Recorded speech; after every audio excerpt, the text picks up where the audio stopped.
This room.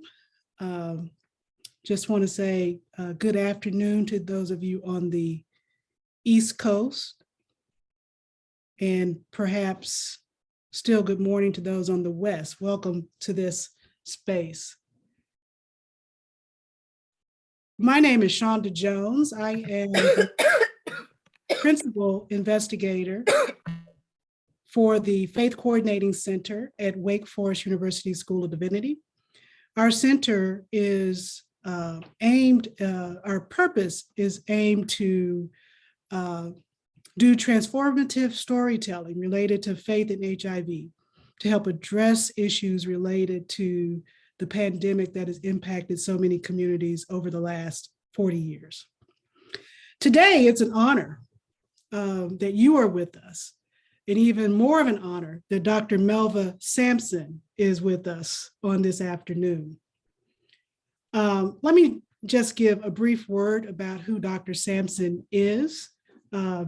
She is my sister, she's my friend, she's my soror, she's a wonderful member of Delta Sigma Theta Sorority Incorporated. Glad that she is with us. Dr. Sampson is also an ordained minister in the Progressive National Baptist Convention and also an ordained ruling elder in the Presbyterian Church USA. Her research interests live at the intersections of gender, digital interactive media, performance, and preaching. She is the creator and curator of Pink Robe Chronicles. And if you haven't been to Pink Robe Chronicles, PRC, you have missed a treat. So I hope she will give us a word about PRC as a digital hush harbor and worshiping community that centers faith and spirituality, utilizing the womanist tenets of redemptive self-love, critical engagement, radical subjectivity, and traditional communalism. And she uses sacred memory and ritual to talk about collective healing and practice that in marginalized communities. Dr. Sampson is a scholar and a practitioner. She has her PhD in religion from Emory University, her Master's of Divinity, also from Candler School of Theology at Emory University, a Master of Arts in Humanities and Human Communication Studies from Howard University, also known as HU, not the other one, not Hampton, but Howard University in Washington, DC. She also holds a bachelor's degree from Virginia Union University in Richmond, Virginia. Although she was born in Pittsburgh, Pennsylvania, she has lived many years in the South. She and I first encountered each other in Atlanta, Georgia. And then we traveled to the shores of the motherland together over a decade ago to Ghana, West Africa. So this afternoon, we're blessed to have Dr. Sampson with us to talk about Womanist Theologies of Healing through African Heritage Spiritual Traditions. Whew, I feel like I said a mouthful, Melva. Welcome to you, Dr. Sampson.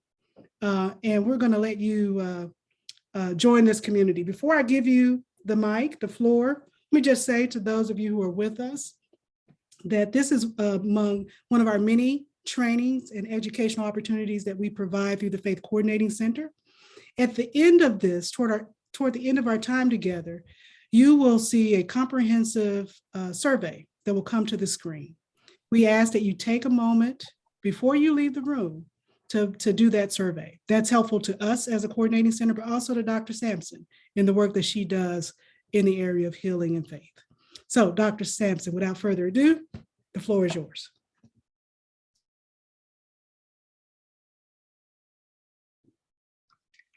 Ashe, good afternoon to everyone.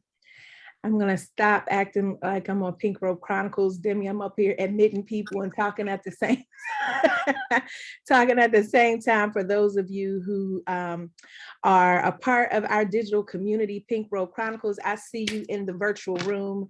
I see Dr. Susan. I want to start calling names, but hi, everybody. It is good to be here with you all. I am going to move in the way, though I'm not going to control everything that I see, but I am going to move in the way of how we function on Pink Robe Chronicles. I'm going to talk a little bit more about Pink Robe Chronicles later for those of you who are wondering what is that, but I'm not going to do it now. So I just want to invite you to be present, to bring your curiosity, to bring your questions. I see that there is a poll up, and I invite you to take the poll right now. The poll that I'm seeing says, please rate your knowledge of womanist theology. And I see the poll moving. And as you do that, I'm going to share my screen because I like to open in a particular way. And I hope that you will find only one participant can share at a time. Okay, right now we're sharing the poll. So just a second. You have a little bit more time to answer the poll.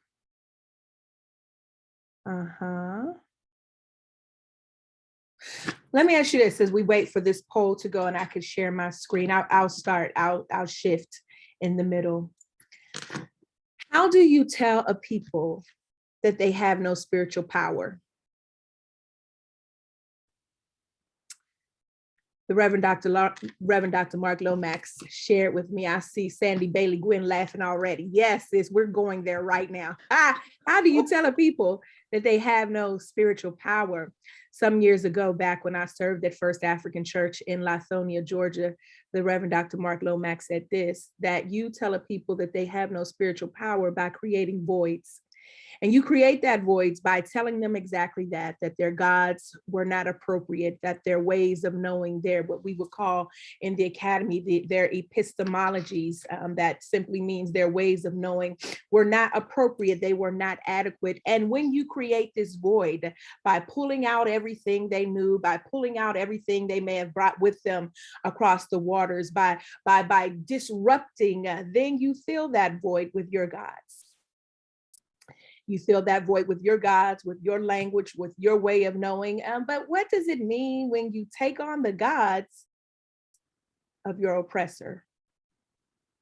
What does it mean when you engage and you give an amen to the very system that has oppressed you, that has stripped you, that told you you were naked? What does it mean when you no longer know your name? When you no longer not only know your name, but really you never knew your name. So I invite you as we move into this space to have courage. For some, this will be an affirmation. It will be a moment of ashe, of so it is, of agreement. For others, it will be a hard shake, a hard shift.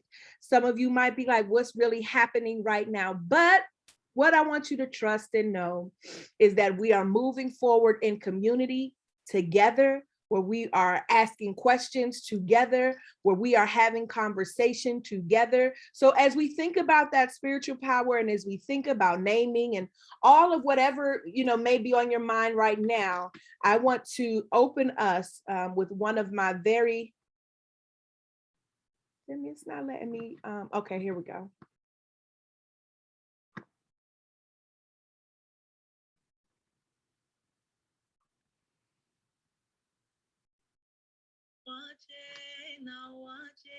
She chose Maya Echekuena Impata Nawaje She chose Maya Echekuena Impata Nawaje She chose Maya Echekuena Impata Nawaje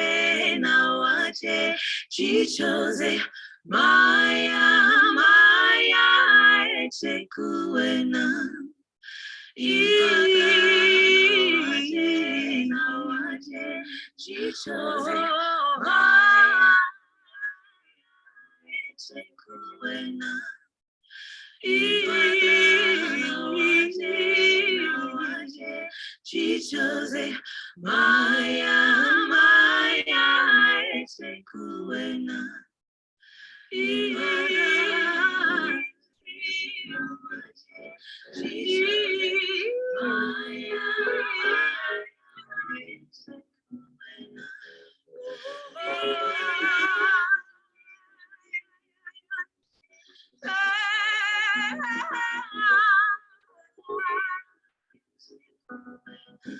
Call upon the name of the Most High, Most Negro, Grandma Kenny.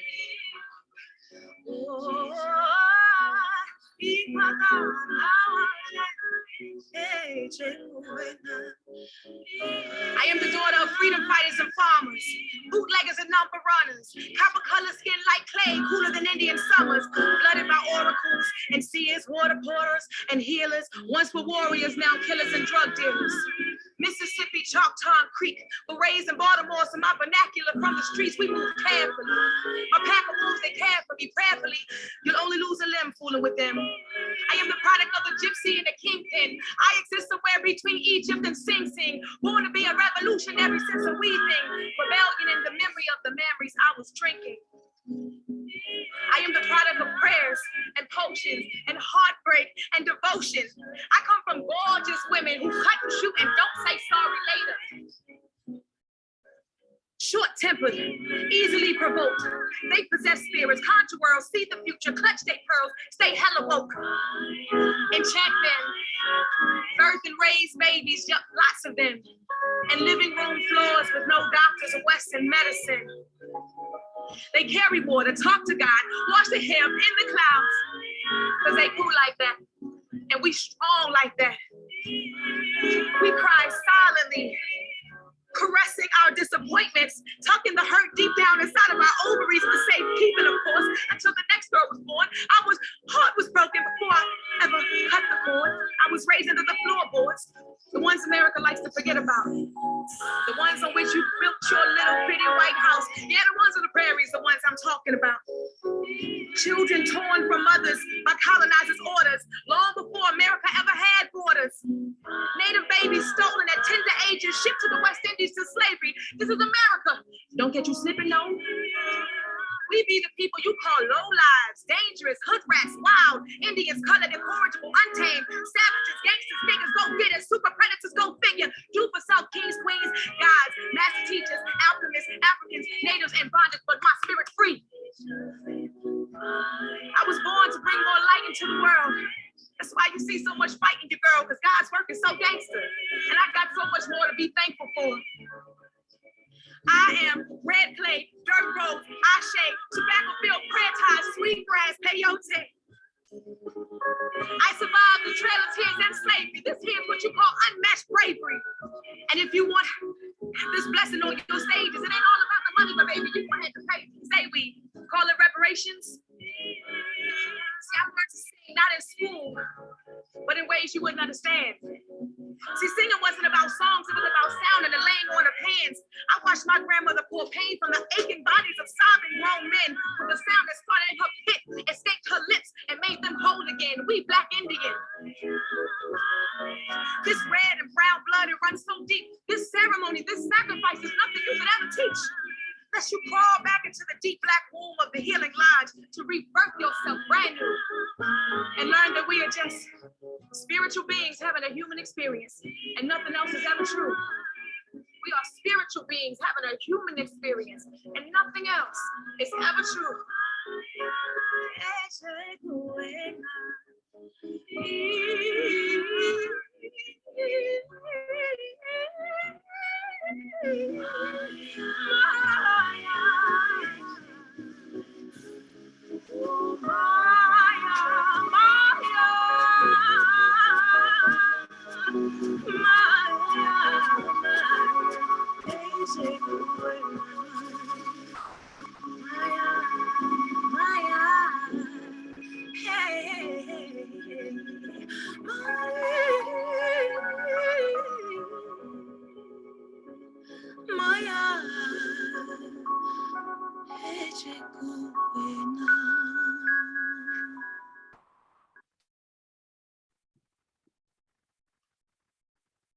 Ashe.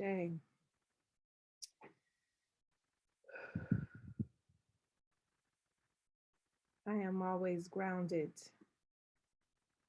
always grounded. When I listen to Malmina Youssef, AKA Mumu Fresh,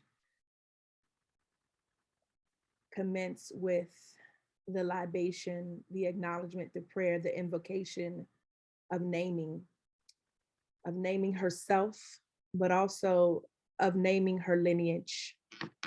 What I want to talk a little bit about today is naming as a form of healing, how naming is a womanist theology of healing. So to begin with, I want to provide for us a definition, a few definition of some terms so that we are all on the same footing. And then I want to engage, I want to talk to you. I am a storyteller. I want to introduce myself to you in that way. And then provide 3 spaces and ways that I believe or that I use womanist theologies of healing in conversation with African heritage religions, and then to open it up for conversation. Ashe. So by way of introduction, I don't know about you, but I was raised to never enter a space without speaking. If you ever came downstairs, if you heard pots and pans rumbling in the kitchen and you came downstairs and there were people already there, it was necessary for you to speak. So in speaking, I want to sort of speak my way through my lineage and offering how I get here. And I want to invite you to do the same. So just as Mumu Fresh just offered her name and her lineage, as I am introducing myself to you, I want you to use the chat to name yourself. You can either just name your full name, you can name yourself from where you're from, you can name yourself and then name the land that you are on. If you know the name of the land, the name of the tribe of the land that you are residing in now, you can name yourself and say that you are the child of XYZ. Any way that you feel necessary to name, I want as many of you who can to participate in this naming, in this particular opening ritual, because it is important that you understand your name as we move forward. Ashe. So go ahead and begin to do so now. Naming myself in the way that our collective ancestors, Audre Lorde and Maya Angelou command, quote, that naming myself for myself and telling my story as I have known it and not as it has been told for me, end quote. I am a womanist inspired by the revolutionary witness of the African Messiah, Yeshua HaMashiach, some know as Jesus. I am womanist, and to be womanist is to be both Afrocentric and Afrofuturist, to make as a central starting point and viable subject Black African cultural and spiritual traditions, to not only imagine but perform as a living and breathing Black future wherein salvation lies within Black women's lived experiences and prophetic utterances. I am inspired by the sacred feminine wisdom tradition within the Yoruba religion of Ifa. I am an ordained minister in the Progressive Baptist denomination, a ruling elder in the Presbyterian USA denomination, and a member of the Gallaudet Society, a spiritual work group dedicated to the Iyami, the Great Mothers. I am a curator of digital religious spaces and a ritualist who embodies what Dr. Monica Coleman terms womanist ashe. Womanist ashe is spiritual power invoked by Black women for our well-being from traditional and unconventional sources to unfetter ourselves and our communities from the vestiges of interlaced oppressive systems. I am a preacher, y'all. I'm a preacher who preaches in the names of Olodumare and Yahweh, in the names of Jehovah and Nzamba Nzambi Mpungu, in the name of Yeshua and Shango, in the name of Mary and Oshun. I preach, though, not to save sinners from external forces of evil, but to emancipate many from the church industrial complex, where souls desiring redemption are on lockdown in pews beholden to tragic theologies, where Jesus is a bearded white man and God is a neo-Nazi, moving folks to build walls of exclusion instead of bridges of collective work and responsibility. And the pulpit is an exclusive symbol of phallic power that excludes non-cisgender, non-heterosexual, and non-male bodies. In short, I am a spiritually malleable Black preaching woman. I study and theorize about other spiritually fluid Black preaching and multi-religious women who curate digital space. Broadly speaking, my work looks at how Black preaching women are making use of network space to circumvent interlaced oppressive religious structures and theologies. Acting as digital griots, how they are deploying live streams like this as digital hush harbors in ways which are challenging traditional hierarchies of Black church authority, changing the nature of religious space and making room for multi-religious belonging. It is my intellectual hunch, friends, and my spiritual hankering that when forward-thinking Black preaching women couple digital media with spiritual agency, they sacralize their multi-religious lived experiences in ways that colonized religion and offline Black church have not fully recognized. I am Melva Lanice Sampson. I am the granddaughter of Inez Atkins. I am the great-granddaughter of Mamie McDonald. I am the great-great-granddaughter of Addie Stewart. I am the daughter of Norvell Holyfield. I am the mother of Free and Phoenix Sampson Young. And I greet you in the name of the ultimate supreme being, known as Olodumare in the Yoruba tradition. I greet you in the name of Nzambi Mpungu, nothing is greater than. I greet you in the name of Chukwu, the Great Spirit. I greet you in all of the names, the myriad of names that we may have assigned to the Most High, the I am that I am. I greet you and I deem you welcome into this space. Ashe, ashe, ashe. Oh, friends, I don't know about you, I feel charged right now. I feel charged, and I feel ready. And I hope that you do too as we get on this journey. Now listen, I am not the sole authority. This virtual room is the expert. I, in this moment of time, am simply one guide. Right? I don't suggest that I know everything. I'm sure that some of you know way more than I do about a whole lot of things. I see my sister Iyabo on here. She Nigerian, so I already know she know way more than I know, Ashe. But yet, what is clear is that I've been called to have this conversation with you, and so I'm gonna sit in my power and I'm gonna sit in my truth, and we're gonna have this conversation together, Ashe. So let's talk about it then. Let's get right to what did the poll say, y'all, about womanist theology? Of how many people, was there a percentage, Dr. Matthews or Reverend McCoy? Oh, here it is. Thank you. Y'all better know how to work this Zoom. So this Zoom says the question was, please rate your knowledge of womanist theology. 4% of y'all said y'all experts. Okay. 29%. So you know how I rate intermediate? I rate intermediate like I know, right? But don't ask me, don't put me on the spot. But I know what it is. But don't. Okay, so I count that as knowledge. I count that as knowledge. I say, all right. And then there are no one said, there are 13% who said I have none. I have zero. Okay, you're in the right place. Let me ask another question. Another poll question that I think is prepared as we get ready to go in. How many of you, and I'm talking now to my folk who grew up in the Black church tradition that was either here in North America, in the Caribbean, or even on the continent. How many of you were told that African heritage religions were demonic? Yeah, so we don't even have to do the poll. Let me just see the hands. Okay, I see it. I know more than y'all. Let me go to the other screen because I know more than y'all. Okay, I'll say. All right. Yeah. Uh-huh. Oh yeah, we all in the back. Uh-huh. Yeah. And oh yeah, this fourth page is all hands. Uh-huh. Uh-huh.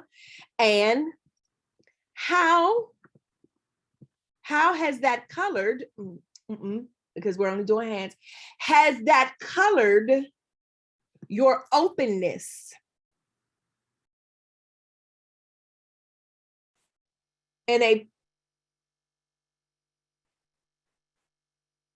Has it colored? I'm trying to ask it in a way since we won't have the poll up.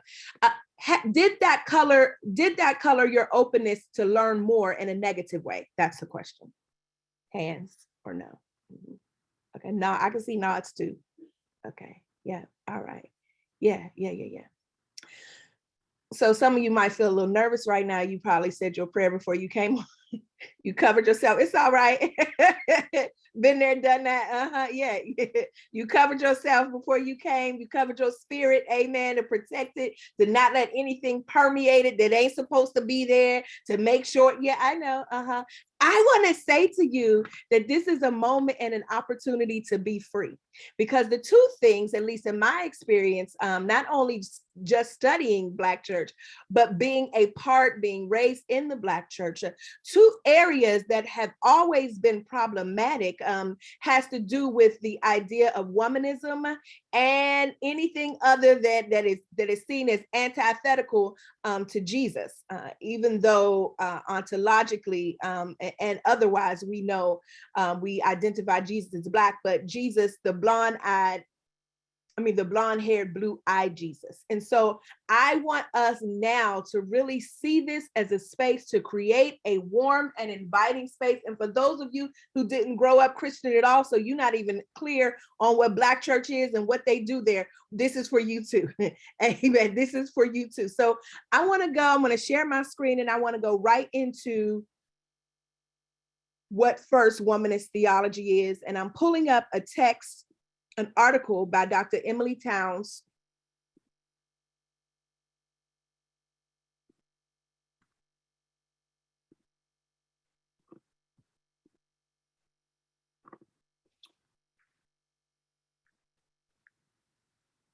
And I know our PRC Digi Deacon, Natasha Robinson, is on here. So shout out to you.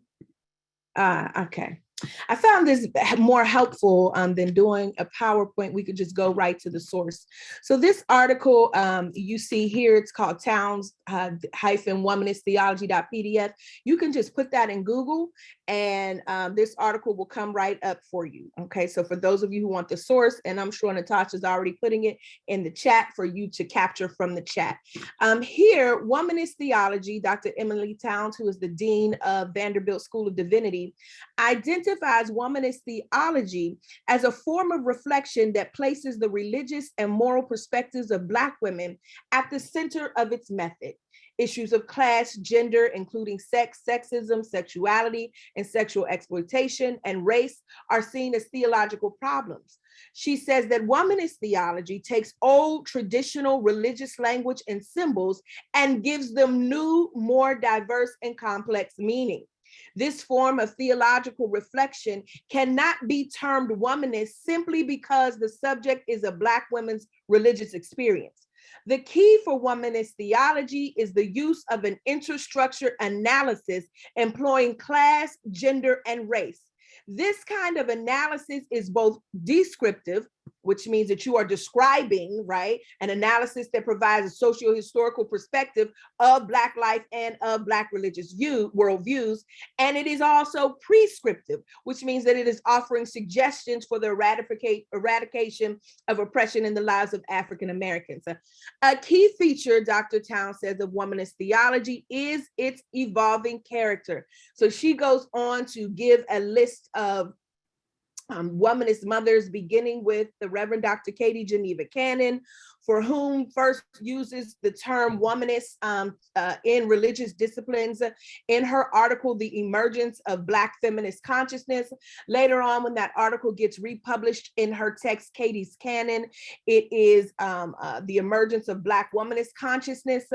And she moves through to, again, provide for us features of womanist theology. Others also identify womanist theology as an intellectual movement, as you can see here, but it addresses, womanist theology addresses the shortcoming of Black theology. Kelly Brown Douglas in the video, in the brief, the documentary short, Journey to Liberation, provides for us the story on how James Cone, who has identified as the father of Black theology, was pushing those Black women graduate students and then his colleague, Dr. Dolores Williams, to suggest that what is it that the Black woman has to say? And at the same time, Dr. Jacqueline Grant and Dr. Katie Cannon and Dr. Kelly Brown Douglas were pushing back to say that the gap in Black theology was that it could not provide, it was not making space for the lived experiences of Black women. And so Dr. Katie Cannon uses womanism, which we get from Alice Walker. Alice Walker, who first uses the term, at least speaks to womanism in a 1978 article that is published in 1980, talking about, I think the article is called Take Back the Night. And in this article of Take Back the Night, you can find all of this in the article that Dr. Towns, that I share with from Dr. Towns. In this article, it's important for us to have the backdrop of what we're talking about. In this article, Alice Walker is recalling a situation where a Black woman was confronting her husband about his addiction to pornography. At the end of the article, there's a simple line where Alice Walker says something about, a Black woman, Black womanism is really this plain talk, the common talk that Black women engage. And she goes on to use this term again, according to the history that Dr. Towns provides for us. Walker goes on to use this term again as she is giving a review of a text that is recalling the life of Rebecca Cox Jackson. Rebecca Cox Jackson was a Quaker elders, and she founded a Quaker community with another Black Quaker woman. The white scholar who was retelling this story named Rebecca Cox Jackson as a lesbian. Alice Walker said, hold up, wait a minute. You cannot name a Black woman who has not named herself. If she has not named herself that, then you cannot name her. And she said that if she were to name, if Rebecca Cox Jackson were to name herself, Walker says that she would have named her womanist, right? So she uses womanism here to really bring forth the relationships, both sexual and non-sexual, between women, between Black women. And says, before we are so quick to move Rebecca Cox Jackson and Sister Perot into the Isle of Lesbos, so that we can understand that Black women's relationships with one another go beyond ancient Greek tradition. That we need to understand that you white women cannot name a Black woman's lived experience. That if anything, we are going to name ourselves. And that is the importance of womanist theology. Theology simply meaning God talk or faith-seeking understanding.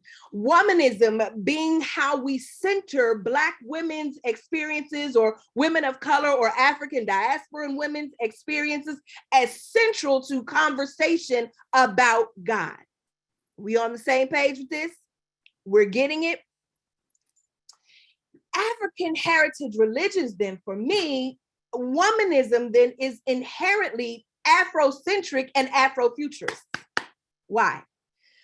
Because, Kwame, it has to be, in the sense that if in fact the center of this discourse is my lived experience, then the center of this discourse is my ancestral lineage. And if my ancestral lineage begins across the water, then it is essential that I am placing my cultural, my spiritual, my intellectual prowess and witness at the center. It is the jump off point. The issue is that most of us have a jump off point that is Western and that is Eurocentered. And we spend, I'm gonna get to the healing, but we spend most of our lives trying to walk back, trying to find ourselves. Okay, so maybe you need healing in this area. I'm gonna get to the healing, but maybe you need healing in this area, because this is what it looks like. You can't write. You don't write well. You don't. I see y'all shaking your heads. Amen. Come on in here, spirit. You don't communicate well. You go in circles. I see y'all in the chat. Yeah. The issue is because there is no affirmation of your, using that word again, epistemology, knowledge. There is no affirmation for the knowledge that you already come to the table with. And there is no affirmation for the communicative styles that you would have already inherited. And so when you place your communicative style in a system that doesn't understand or doesn't get or is dominant, then you become less. And as a result of that, yes! And as a reason, I know that's right. You better get free. And as a result, that did my soul good, y'all. And as a result of that, what ultimately happens is it breaks us every time. And so I want to tell you that today I'm not going to be talking about physical healing. You can also find that in Dr. Towns's book, the Breaking the Silence, the Fine Rain of Death. You can also find it here in Dr. Monica Coleman's text, Making a Way Out of No Way. Dr. Monica Coleman talks about healing in this way, that healing does not always refer to the transformation of the physical body. Let me tell you why this is important before I even read the rest of her definition. As a homiletician, that means I am one who studies the art and the science of preaching. One way where preachers are guilty, as if we have not seen in the past 2 days, one real way that some preachers are extremely guilty. Amen. But one way that preachers struggle and they alienate and marginalize folk is around this idea of healing. How they only focus their healing, or the notion of healing has to be a total transformation in bodily healing. So that if you live with a chronic disease, or if you were born with a different way of being, depending on who you are talking with, some say that it is correct for you to say differently able, but some who are disabled say they're not differently able, they are disabled. So I just acknowledge and honor the varying ways that language, that those identifiers are offered. So the way that we kind of mess up here is to suggest that the reason why folk aren't healed is because they don't have enough faith. Womp, womp. The reason why folk aren't healed is because they just don't believe enough.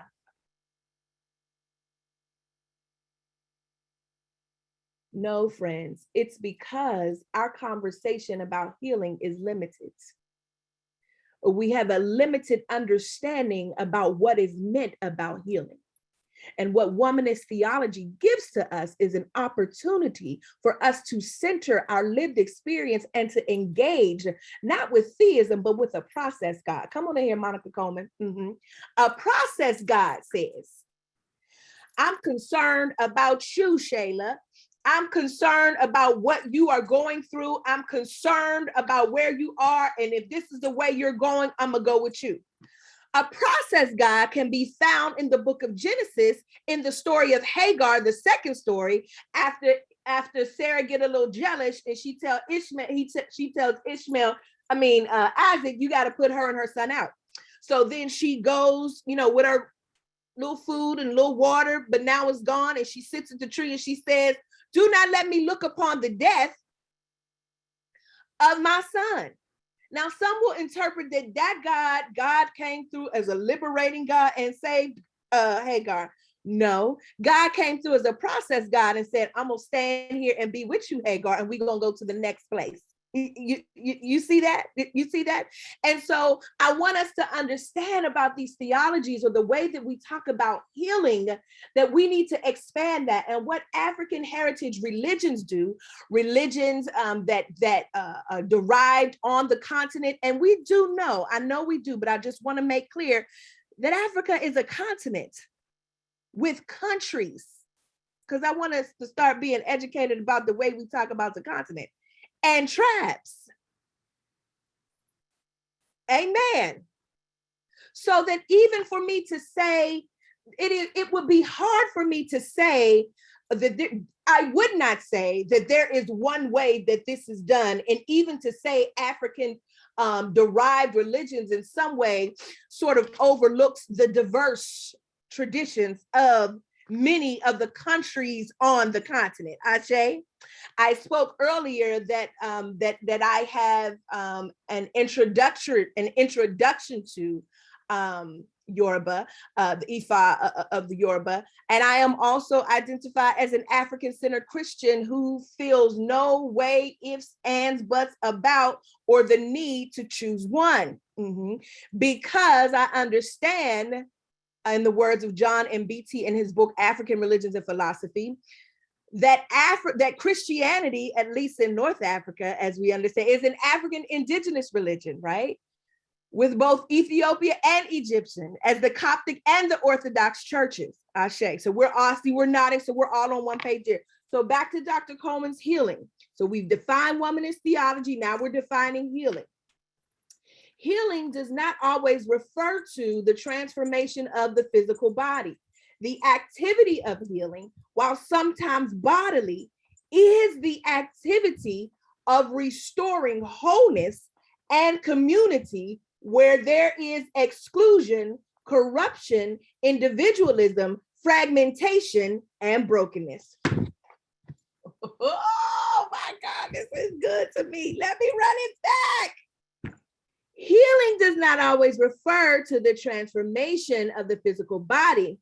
The activity of healing, while sometimes bodily, but it is the activity, operative word here, activity, of doing what? Restoring balance, wholeness, and community where there is exclusion, corruption, individualism, fragmentation, and brokenness. So healing is about disrupting the fragmentation and bringing forth a sense of wholeness. But listen to this part that Dr. Coleman gives to us. Thus, salvation, buzzword, thus salvation is found in Jesus, okay, and in those who imitate Jesus in these acts of healing. Wasaba, I see you get it. You get it. So then let's pause. How many of you can say that your spaces of worship are healing? Well, that's not enough. Only Reverend Rob could say yes. Then Houston, we have a problem. Only T. Luna Imhotep say it, then we have a problem. So then what is the remedy? So now I've defined the terms. Let's go to the remedy. The remedy is what Dr. Coleman is talking to us through. So Dr. Coleman provides for us a postmodern womanist theology. And in a postmodern womanist theology, what Dr. Coleman does is decenters Christology from the concept, from its concept of creative transformation, to expand on this idea of salvation, that for her, salvation is only healing when the community is actually doing the healing. That salvation is not a destination, but it is an activity. It is important then, as you are sharing these theologies of healing to other folk, that even if you are sharing them in your Christian traditions, that you are doing so to suggest that only a community that is engaging in salvific activity is healing. What is your community doing? Thank you, Dr. Allison. What is your community doing? How are you engaging in this activity? Well, I had to start one. I had to start a community because I needed healing. Because the community that I was in said, well, they didn't say, someone said that they didn't want to hear my voice anymore. They did not want to hear me preach at the pulpit again, and if they did, they would leave. And the male senior pastor put it all out there because it was his wife. Amen, somebody. He needed peace at home. Ashe. And as a result, I found myself wounded, very much so. Spiritually, emotionally, possibly that showed up some ways physically, wounded. And I turned to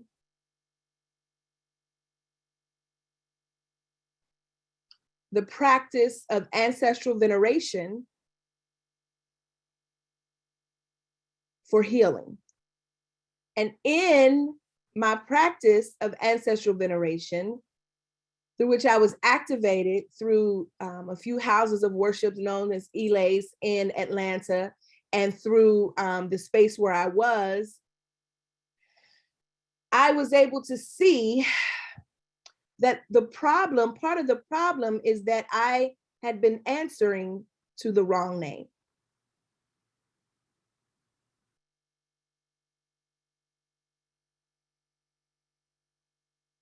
Now let's walk it all the way back. How do you tell a people that they have no spiritual power? You take their name and you replace it with yours. I'd been answering to the wrong name. Mama Sabonfu Somé of the Dagara tribe people of Burkina Faso, West Africa, who at one time was married to Maladoma Somé, who recently transitioned his text, The Healing Wisdom of Africa. For those of you looking for text on ritual, The Healing Wisdom of Africa, of Water and Spirits. Thought I might have one with me. Mama Sabonfu Somé's text, Welcoming the Spirit Home, Intimacy of the Spirits, and Falling Out of Grace. Welcoming the Spirit Home, Intimacy of the Spirits, and Falling Out of Grace. Sabonfu, S-O-B-O-N-F-U. I'm just gonna turn for a sec. I brought it. I didn't bring it down here. S-O-B-O-N-F-U. Somé, S-O-M-E with the accent to the right of the E. In Welcoming the Spirit Home, in Intimacy of the Spirit, and even Falling Out of Grace, she tells the story of naming. I imagine, and Iyabo and others for whom the continent is your space of indigeneity can also speak to this if it is true in your understanding. But she talks about how her people, the Dagara, understand naming, and how in naming the birth of the child, that the chief elder, the elder of the community, would be called to the mother, and that the chief then first, let me back up. First, the mother, in communing with the child that she is carrying, would identify who the child is, asking the child, who are you and what have you come to do? And then the elder of the community would come and also inquire of the child. Thank you, thank you. My spouse is on it. Yes. Yes. Thank you. So that the elder would, the chief would come also identify who the child is. And that after the child is born, the child is not immediately named. Like here in the West, you got to give your child a name. Well, you don't have to, but many people give their children names before. Well, let's just tell the truth. Some of us had names for children before we even had children. You know, you had it in some little book. My child ain't gonna be Jodeci, amen. It's gonna be Mercedes. I just always wanted me a Mercedes, you know. I mean, no, amen. But the child is not initially given a name, because now again the elder has to consult with the child and hold the child and do ritual and divine divination. Here's another word, pause. Divination is something that I remember not hearing the word, but hearing the activity described when I was coming up in church from folk who were so scared and would always tell me to stay away, only to learn that there were folk in my bloodline who were diviners, who knew how to throw bones, and who had the gift of speaking the fire out of someone, meaning you would come with a burn, and my great aunt knew the mantra to speak into your body to draw out the burn, and I'm told that within days your healing would have come. So this process of divination, which is to do either two things: one, a process to foretell, to tell what is coming, or a process to see what is the root cause of something that has already happened. Why is that so scary in the Christianity that was handed to us by slave masters? Why is that so scary by the missionaries who proselytized us? Why is that such a scary thing when we get to talking about what does it mean for us to divine, when you hear that in the biblical text? Let me come back. So in this ritual, the chief then is divining to hear the name of the baby. The name of the baby then, and some of you have heard me say this before, use this teaching of the Sommets, the name of the baby is attached to the action that the baby will carry out in the world. It's not just a random name. It is a name, a name that is attached to the assignment that the child has made on the other side of time in the spirit realm, saying that when I come to this plane of consciousness, this is what I'm going to do. So this name has to be attached to that activity. If I'm coming to bring peace, then my name represents peace.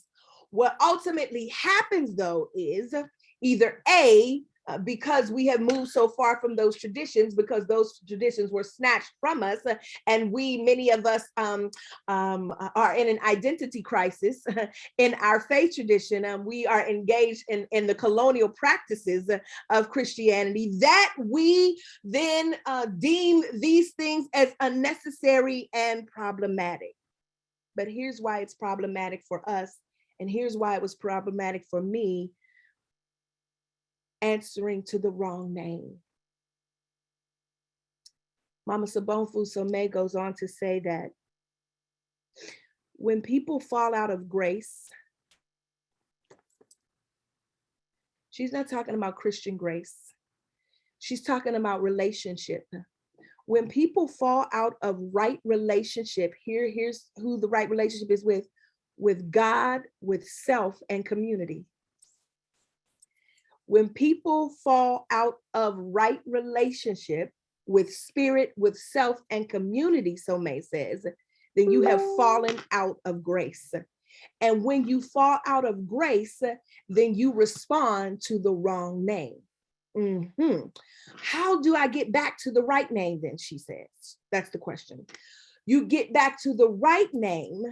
The only way you can get back to your right name is that you are around the elders who remembered your original name.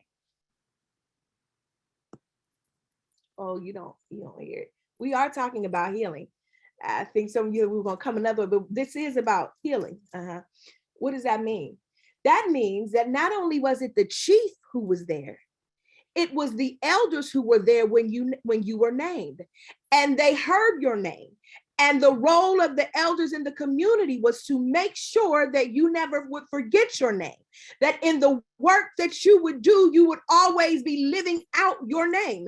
So if you went astray and started doing something that was not your name, it is the responsibility of the elders to say your name.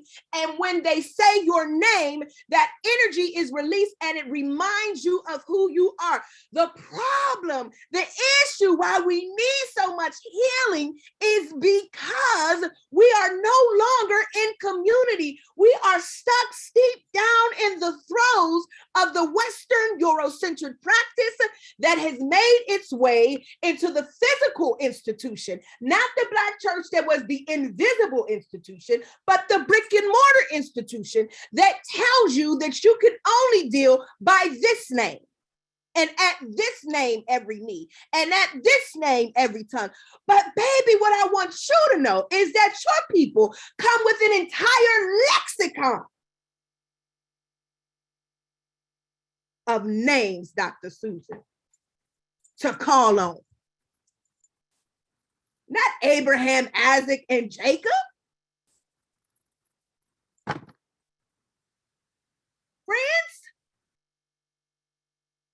there are it's a pantheon of names. So the first reason we need healing, or my first sort of womanist theology of healing then, is to name ourselves. Dr. Towns says in her article, you cannot assign the title of womanism to someone who has not claimed it. If I've never heard you self-identify as a womanist, then I cannot call you that. That's right. You have to claim it and identify. She talks also about the sources. So then how are folks doing womanism? What are the sources for doing this? One, she begins with the 18th and 19th century spiritual autobiographies of those first preaching women like Jarena Lee, like Julia Foote, like Rebecca Cox Jackson, who were in their spaces identifying how they were centering, right, their works. And then she talks about the club movement of the 19th century, where women were participating in clubs, where they were engaging in mutual aid, where they were being present for one another. Then she moves to Black women's writings, right? So these are the three sources that womanist theology relies on and able to do this particular work. But even then, in using those, what she says is that we can't call them womanists because they would not have identified themselves as womanists. They may have been nascent womanists or womanist progenitors. The point here is that you can't name somebody something who hasn't named it for themselves. So possibly in our healing, let's go back, in our activity of healing, that the activity of restoring wholeness has to do with the activity of restoring our names.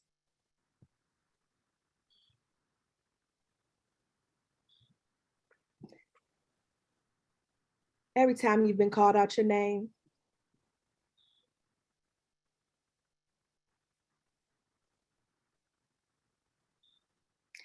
and not even just for you, but for the lineage that you represent. Because every time a diagnosis, how then we take on the diagnosis as a part of our identity. It is not your identity. It is a diagnosis. your identity is not intertwined with an assignment or with the diagnosis. And I'm not saying that a diagnosis is an assignment. So a lot of the work that we're trying to repair right now, we're engaging in this Sankofa process, which is the philosophical understanding of the Akan of Ghana, West Africa, that says that there is no harm in going back to get what was lost. So much of the work that your community partners need to do, Shonda, Dr. Jones, excuse me, is aiding people in going back to get what was lost. When did they stop answering to their name? When did they start answering to problematic names? So one way, you heard me talk about ancestral veneration. I was activated. I use activated to talk about coming into the knowledge of, while in Atlanta, while a part of several communities that started to share with me, namely to my apprentice, Elder Dr. Mama Itihari Toure, who allowed me to journey with her, to journey alongside her, to learn about these ancestors. It was also, shout out to Iyabo again for sending me some DMs when maybe I had posted, some things in my novice state to offer me correction, like, no, this is not what that means, right?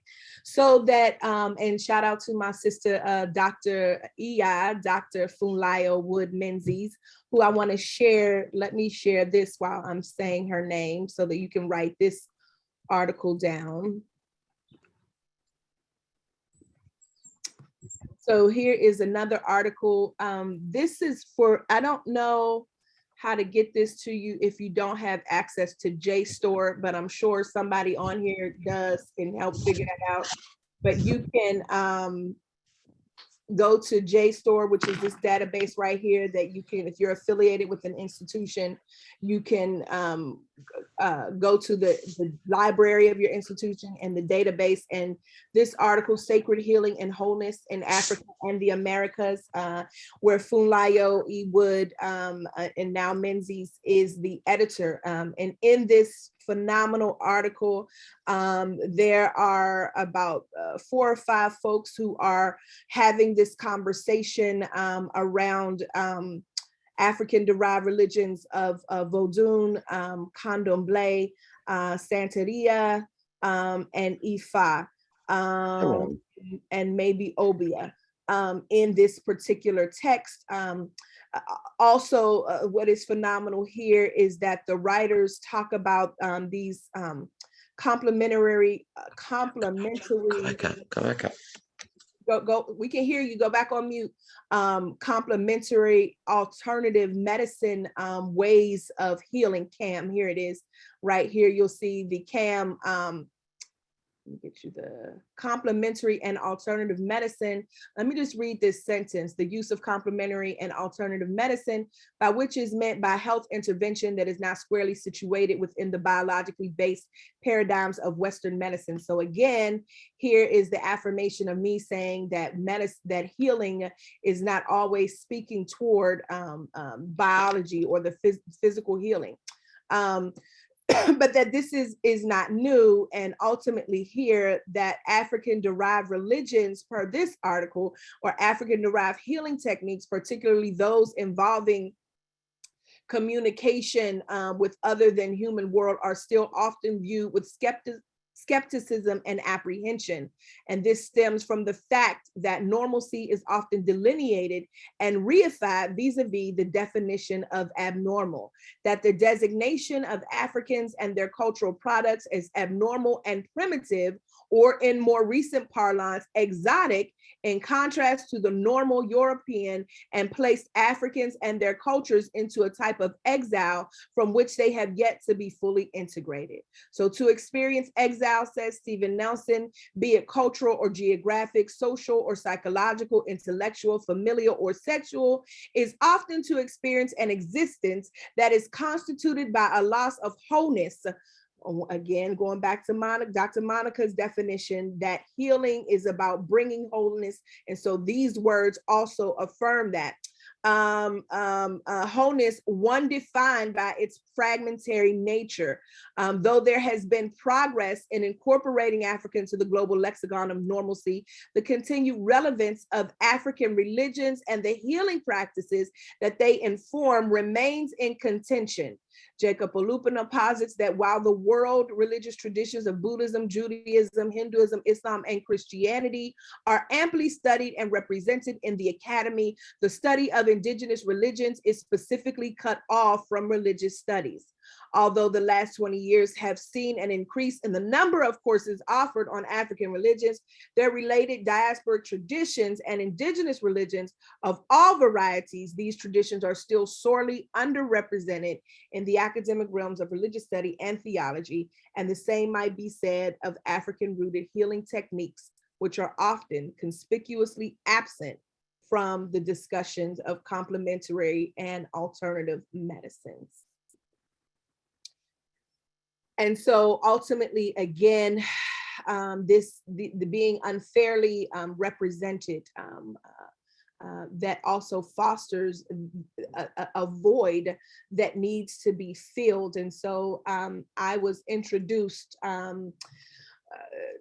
was invited to participate, to engage my ancestors. And I want to tell you that I was like, what? Like, what do you mean? Like, what to do? Like, huh? What are we talking about? Like, what do we really mean? Because in my, I don't like to say my former self, in my developing self, when I was developing, honey, we only calling on one name. And y'all know that is the name. And so there was a struggle until I realized that I had always engaged and been in conversation with my ancestors, and that it looked a little something like this. Ooh, Lord, I got a taste for some fried chicken. I don't fry no chicken. That is not what I do. I can't get this hankering out though. Oh my God. Then I'm in the grocery store buying wings. I done pulled out the cast iron pan. Child, I got the Crisco up in here. Like, I'm about to get these wings out. My grandmother is all up in here, and this her frying pan. And I'm about to just, and it's not until I done fried this chicken and then set out 2 plates, not even knowing that this was a practice to also feed my ancestors, but I done set out 2 plates and made 2 plates. It's just me. And I'm gonna eat this food and I'm gonna think of my grandmother, and then I'm gonna get her special drink, which is old granddad 80 proof. And I'm gonna pour that shot right there. I don't even like brown liquor. The only thing why I do like is liquor. But let me just say, I'm gonna get this old granddad, and I'm gonna take this shot right here. And my goodness, have I been communing with my grandmother today? Did she fall up through here? And as I'm massaging and cleaning this chicken, and listen, I wish I still had a gas stove so that I could be burning them feathers on. Y'all don't hear me today, so that I could be burning the tips of that chicken on that stove. You understand what I'm saying? And the whole time, even though I'm not speaking words out of my mouth, my grandmother is present there with me. She's communing with me, and she is reminding me of the practices that we engage. She never wrote down in a cookbook. She never wrote down the recipe to how to fry chicken. You know how I learned how to fry chicken? Because I was in the room. I was in the kitchen. I was there. I was watching every single thing. And so what's happening now, in most of the ways our system works, it requires you to have something written. It requires you to have a system in place. It requires you to know how the directions are. And the reason why many of us struggle is because that is not our embodied lexicon. So we need healing. We need healing. We need healing to be okay with how we do it. I was nervous, y'all. I said, Lord, I done told my colleagues and I'm gonna have them this beautiful PowerPoint. It's gonna have bells and whistles, and we're gonna do this, and then I'm gonna lead you there. And I told my husband, I said, I'm so nervous. He said, why? I said, I don't have no PowerPoint. It's just every time I get ready to try to do one, ain't nothing wrong with PowerPoints, y'all. And there's nothing wrong with those of you who are alpha type a little bit and you need that kind. And I'm talking about me though. And then I just heard the Spirit say, but girl, how did you learn what you learned? She called it off once. And it wasn't even in measuring form. It was put a little bit of this in it. And then just put some of that in it. I don't really do mine like that, but you can. It just depends on what you want. So as I started to learn more how to identify when they were close, and to recognize that there is nothing that is really a coincidence, then I started to see them more often. I started to see them in the red cardinal that would always come sit at the ledge. My husband is from St. Louis. His dad is from St. Louis, born and raised. Their team is the Cardinals. And if this Cardinal don't come sit on here after he transitioned, and I had to help our children understand when your ancestors are in the room or in the space, go ahead and acknowledge them. Mm-hmm. Yeah, I don't care what they say. Listen, you can go ahead and acknowledge them. So I'm saying that it is through that venerative practice of honoring my ancestors that they return to me my name. They reminded me, Ashe, of my name. So it's important to, let me hurry up, time is gone. Remember in the beginning, I was like, I ain't gonna need this much time, but my goodness. Naming ourselves. And the second important way to name is to name your lived experience. To name your lived experience. And Dr. Cannon says, you tell the truth even when they tell you it's a lie.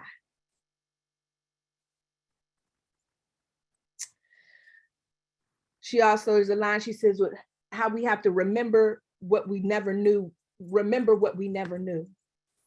So naming your lived experience is a re-membering. It is you literally putting the pieces of yourself back together again. Whew. I don't know if you know what it feels like to be disassembled.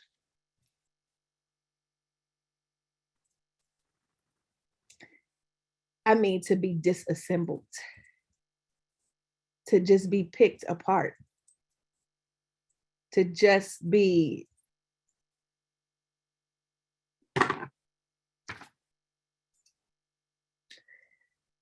so that if honoring my ancestors helped me was the vehicle for me to name myself, then the invocation and or libation ceremony is what helped me to name my experiences.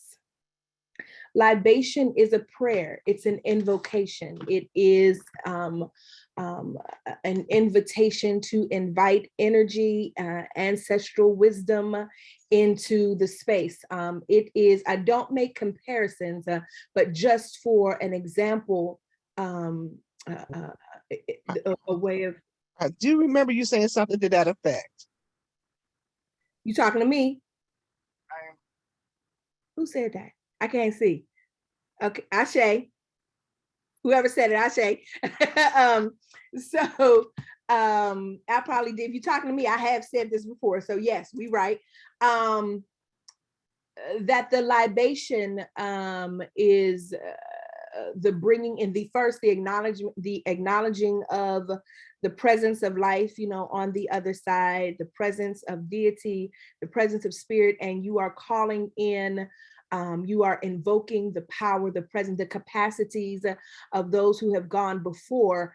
Dr. E.T. Hari Torre says that the other reason why we experience such a void in our communities is because we don't call on the capacities of our ancestors enough. That in the libation or in our prayers have become so mundane, so just, and most of us can't pray. Can we talk about that? Come on here, let me just share this one with you right here. And for those of you who have not gotten into Dr. Renita Weems' Listening for God, let me help you right now. One minister's journey through silence. Most of us, if we gonna talk about it, we gonna talk about it. We can't pray. Yeah, that's what I said. Yeah, that's it. We can't. Not in the ways that we were introduced to prayer. Now we ain't. We could still. Here's the thing: you still praying down heaven while you taking your walk, and you ain't open your mouth. The prayer line is there. Amen. While you at the stoplight and somebody came across your mind, it's there. But for many of us, because of how we engage in a very embodied kind of sort of way, we don't have that energy. I don't have that energy. Now, not all the time. I don't want to say I don't have, not all the time, right? And so this pouring of libation, she says, we need to call on the capacities, Womanist Theology of healing through African-derived religious practices, one being libation, the other one being ancestral veneration, for those of you taking notes. And I know that I'm moving a circular way, so it may be hard for some of you, but this is also a performance in what I'm talking about, right? I have not given you not one PowerPoint. I don't have not one note, right? But what you ain't gonna tell me, and I mean to say it like that with my PhD having self, is what you ain't gonna tell me is that I don't know what I know. You ain't gonna tell me that. Because what I do know, what I am clear about, is that this knowledge that has been endowed within me, that this system that I'm reaching from is opposite of the system that I'm in. And if I have to perform like that on a day-to-day basis, it will take my life. That there has to be some space, some place where I can come in the fullness of who I am and call forth this ancestral healing by acknowledging and venerating my ancestors, by calling on the capacities so that I can center my lived experience. Then what does it mean for me to center my lived experience if I'm only going to privilege yours? I'm talking about healing, y'all. So what capacities, I want you to put them in the chat. We've done this on PRC, put them in the chat. What capacities do you think we are in need of as a collective, and what capacities do you need as an individual? For instance, not only could my grandmama fry some chicken, but my grandmother, you have heard me say, is a master seamstress. She and my great grandmother are right over here above my head, right there. That's them. My grandmother was a master. Let me tell you something. Can't nobody sew better than her. Nobody.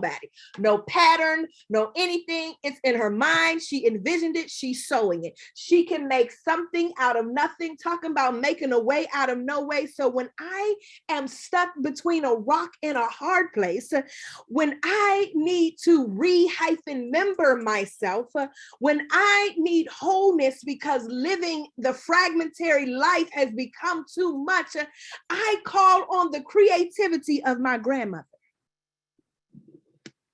Show me, Nez. She used to tell me that when I couldn't say Nez when I was a little girl, I called her Newt. So I say, Newt, I need your creativity now. I know it's right in front of me. When it's a life change on my doorsteps, I know it's right in front of me. I can't quite see it, but I'm calling on your capacity of creativity. Show me how to make something out of this. What are those capacities?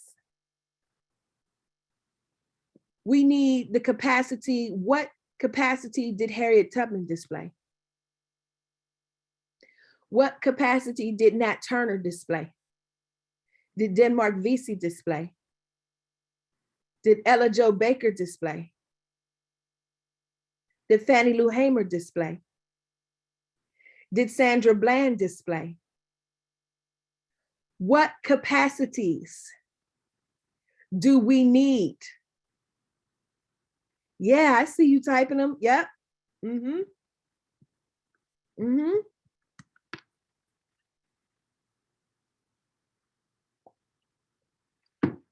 So when you are engaging in the practice of pouring libation, which is pouring out liquid, it could be water, it could be strong drink, usually into the earth, and acknowledging the presence, the natural elements, God, and others. Here's what I want you to remember. You got to know what energies you're calling. Just because a person in your lineage died does not make them an ancestor. It just make them dead. An ancestor, though, is one who lived their life in a particular way that attempted to bring good to humanity and to their community. An ancestor is not the relative who violated you. That's just the pervert. An ancestor is not the one who wrought emotional havoc in your life. That's just an imbalanced person.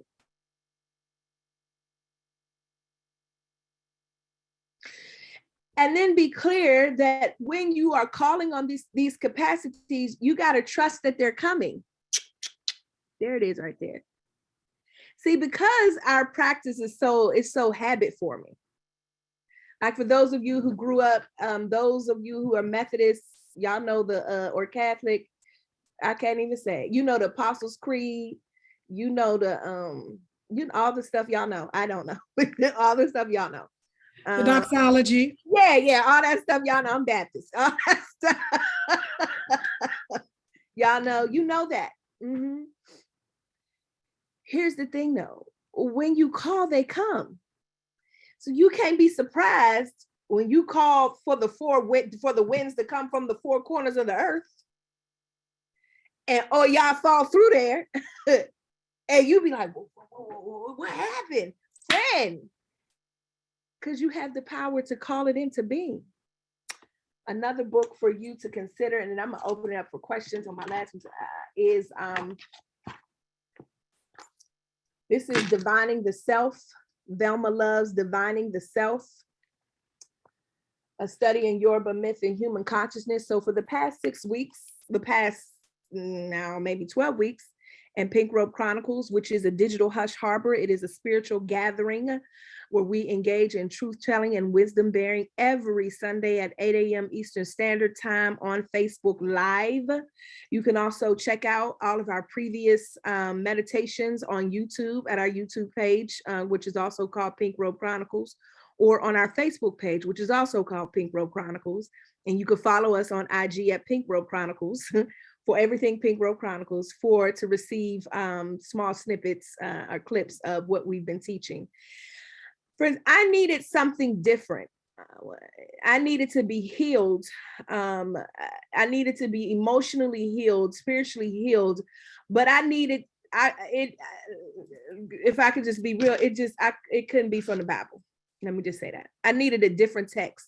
As Dr. Weems says in her book, I needed another canonical text outside of the Bible that empowered me and spoke to my spirit, that healed me in ways that the biblical text has only harmed. I needed something different. And so this was the first book that we started with, because I needed to hear from the sacred feminine. I needed to know, I had been listening too much to the fathers, and I needed to know what the mothers had to say.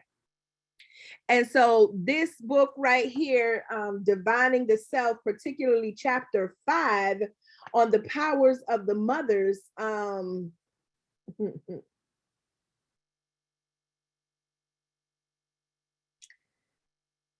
me read this. Let me read this to you, and then I'm gonna open it up for questions. And for those of you who, thank you, y'all better go ahead and start subscribing now. That's what I'm talking about. I'm getting the notifications now. I appreciate y'all. Thank you. I'm gonna read. I want to start into a space where you will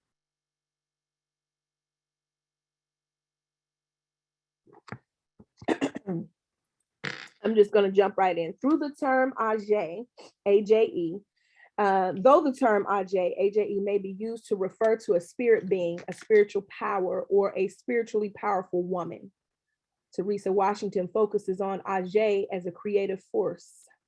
She finds evidence of this multifaceted, multidimensional spiritual power in literary and other cultural texts that express an uncanny drive to create life anew.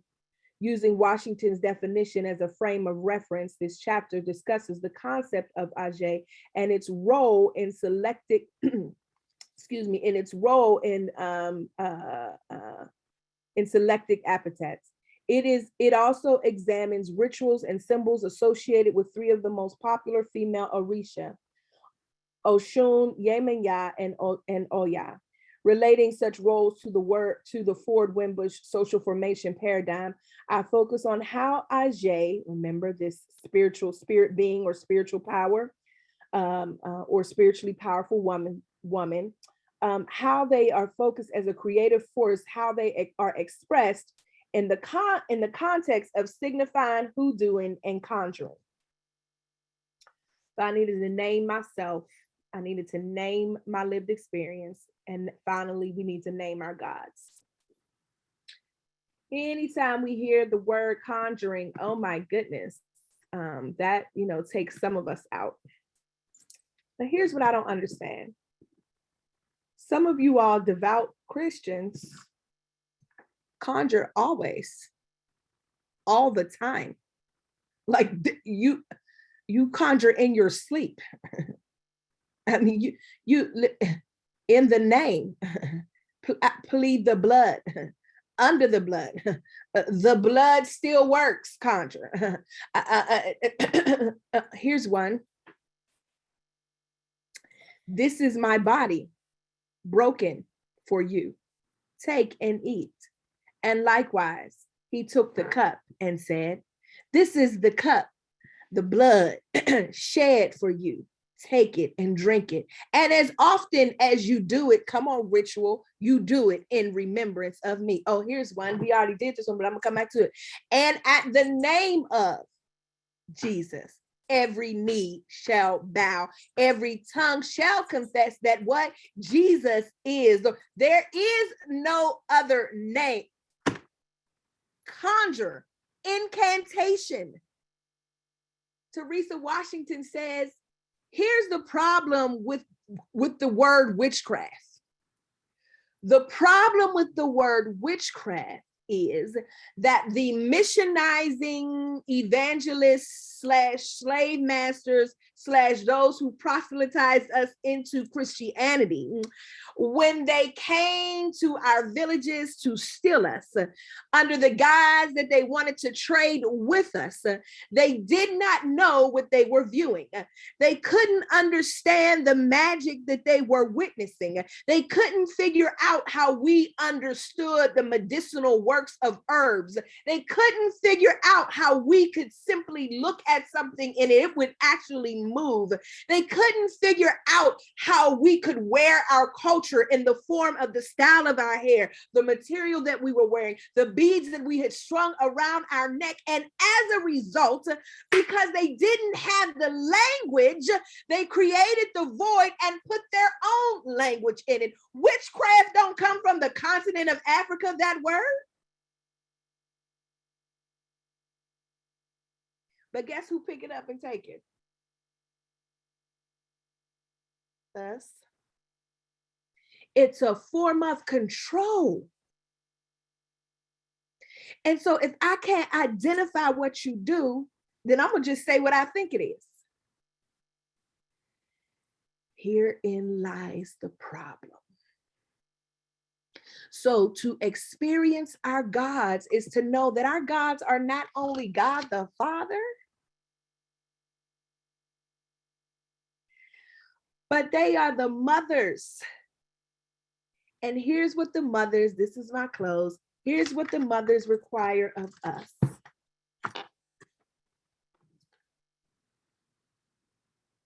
Hold on.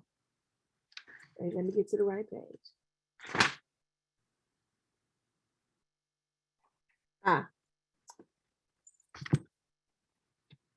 In this manner, Orisha tradition is consistent with the Black feminist thought of Patricia Hill Collins, whose scholarship focuses on knowledge, consciousness, and the politics of empowerment. In Collins's words, Black feminist thought aims to develop a theory that is emancipatory and reflective, and which can aid African-American women's struggle against oppression. In the strategy suggested by Tish, a previous paragraph, this struggle is on the level of individual consciousness. She urges women to accept the responsibility of transforming self and environment. Come, sisters, she says, take this journey with me. Share this responsibility with me. Are you willing to serve in the house of the mother?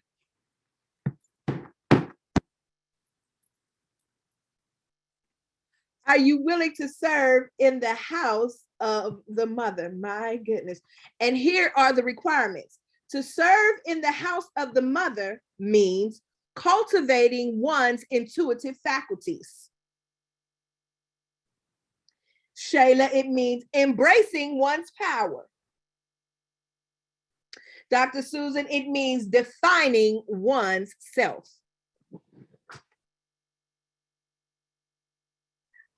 I'm gonna read it for you again.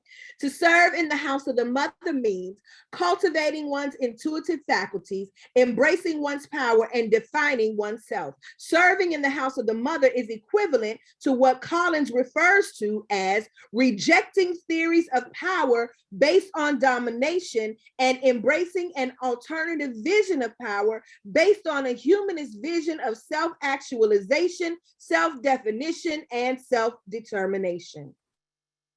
Collins also argues that offering subordinate groups new knowledge about their own experiences, which is what your partners are going to be doing, can be empowering, but revealing new ways of knowing that allow subordinate groups to define their own reality has far greater implications. This, in effect, is what the Orisha tradition is all about, embracing a new, old way of knowing. This alternative way draws its knowledge from women's ways of knowing, from intuitive thought, from dreams, from nature, from the deep recesses of the human psyche. Where are my dreamers? Where are my dreamers? Yep. But you be keeping them to yourself. You keep them to yourself because that one time you said something, someone who didn't know what to do with all that power that was coming through you told you that you should just be quiet. She was just going to alienate yourself.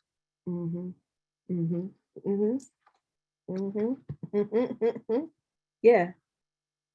Those of you who have an affinity to nature, you have a deep connection with nature. You feel most at home in nature.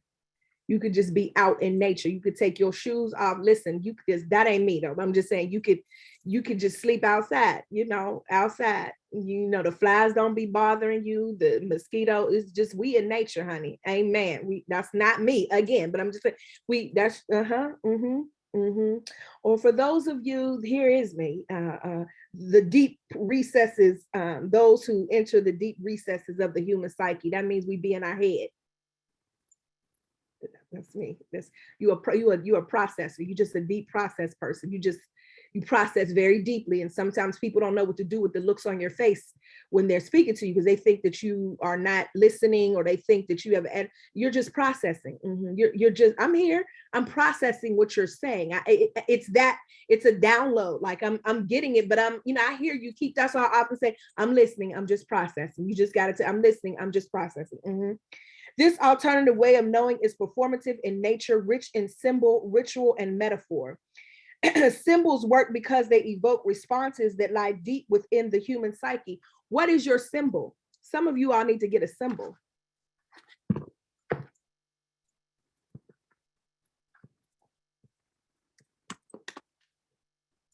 This is my symbol. I ain't saying you need to get a tattoo. I'm 50 years old. It's my first tattoo. Amen, somebody. But I felt that strongly about it. that I needed to get a symbol, and it needed to be etched right here, and it hurt like hell, but I needed it. And I needed it this way so that when I forget my name, Jesus, when I forget it, when I often have my hands like this and I look, Sankofa, go back. Go back and get it. Go back and get it. You lost it. Go back and get it. What's your symbol? What are your symbols? I'm gonna step out here and say this because it just can't be the cross, friends. It just can't be the cross. That cannot be your symbol of life. Hold on. Come on, husband. You ain't gonna be able to see this, but I'm gonna try. See that ankh right there? What are your symbols? What are your symbols? Yes, peace symbol. Okay, Melissa, peace. Yes. Keep your symbols near you, because your symbols have power. Your symbols have power. Keep them near you. What are your symbols? Okay.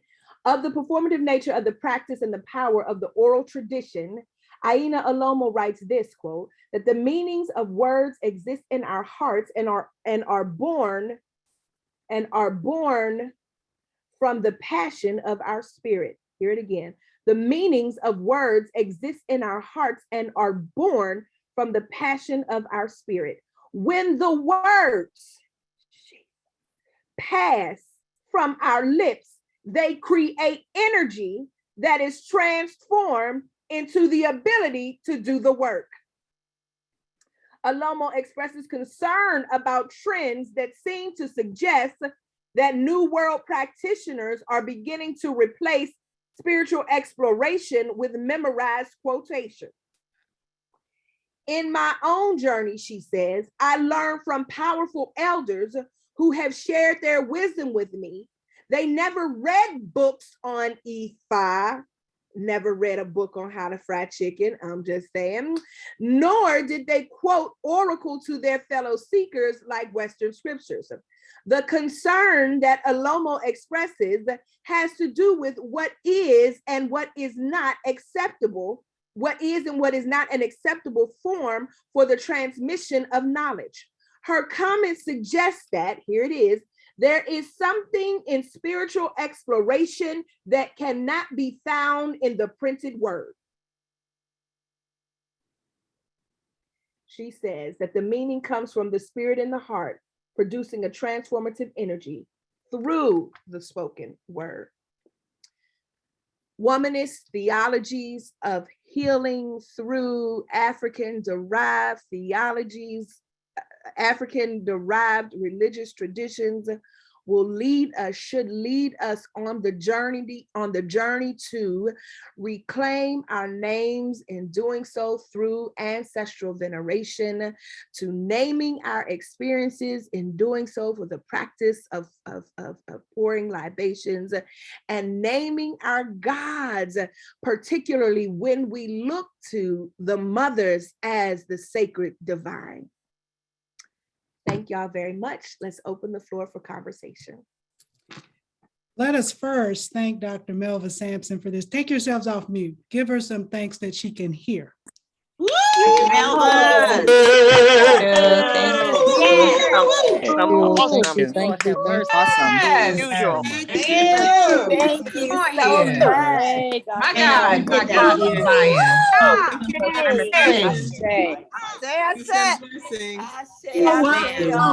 There's power. Thank you. Ashe. Thank you, Dr. Informative. So Dr. Very Sampson, do you have a preference how we do this? You can put them in the, well, a couple things can happen. One, you can raise your hand and it'll bring you to the top of the screen. If you have a question, you can raise your hand and you want to say your question out loud, or you can put your question in the chat. There are a couple people working the chat. You may not have a question, but you may have a comment. And my only request, because We have about 20 minutes is to, if you do have a comment, just make it brief, because I understand, I get it. Just make it brief so that we can get to as many comments and or questions. So to just go back, you can either raise your hand, which means you can go to the reactions at the bottom of your screen. And raise your hand. Just click on the reactions and you'll see the raise hand and it will come up. Or if you want to type your question in the chat, you can type it in the chat and someone who is following the chat could just read out the question to us. And Dr. Sampson is such a professional. Normally we're having to say all of that, but we appreciate you, Dr. Sampson. I see Dr. Matthews has her hand up. Yes. Thank you, Dr. Sampson, so much for this. We have been looking forward to this for a long time and very grateful for you. This isn't really a question per se, but I want to make sure that the people who have joined and who are engaging with people living with HIV, I want to make a more like a direct connection, right, from some of your messages and some of the things that I took away. And I'm sure that others may have other takeaway points, was that, when we think about people living with HIV, they're stigmatized, right? They are labeled, and what you brought up the point about you are not your diagnosis, right? And I think that was so powerful, right? To reclaim who you are rather than allowing other people in the church or outside of the church to put these labels on you.